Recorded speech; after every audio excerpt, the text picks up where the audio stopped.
تیرا تن روح سے نا آشنا ہے، عجب کیا آہ تیری نا رسا ہے۔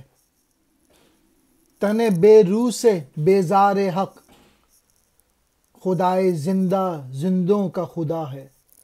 تن بے روح، یہاں مراد ہے وہ جسم جس میں جوش و جذبہ نہ ہو، یا وہ آدمی جس میں پیشن نہ ہو، عشق نہ ہو، آگے بڑھنے کی جستجو نہ ہو، جس میں خودی نہ ہو۔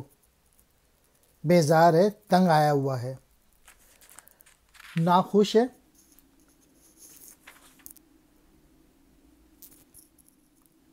خدائے زندہ، ہمیشہ قائم رہنے والا۔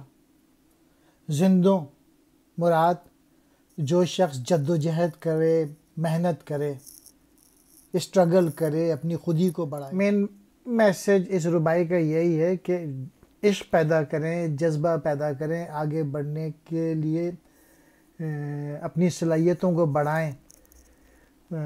اللہ تعالیٰ بھی ایسے لوگوں سے بیزار ہے اور ایسی روحوں سے بیزار ہے جو آگے بڑھنے کی کوشش نہیں کرتے، جو کہ ہاتھ پہ ہاتھ دھرے بیٹھے رہتے ہیں۔ شعر ایسے لوگوں کو ایڈریس کیا ہے جو لوگ ایگزیکیوٹ نہیں کرتے ہیں، جو کہ عمل نہیں کرتے ہیں، جو کہ ایکشن نہیں کرتے ہیں، جو کہ جد و جہد نہیں کرتے ہیں۔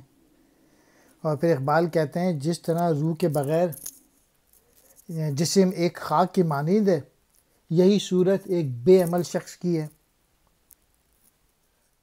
اللہ تعالیٰ جو ہے وہ رحیم و کریم ہے، لیکن وہ بھی ایسے بے عمل اور بے روح لوگوں کی دعائیں نہیں سنتا جو لوگ محنت نہیں کرتے، اسٹرگل نہیں کرتے۔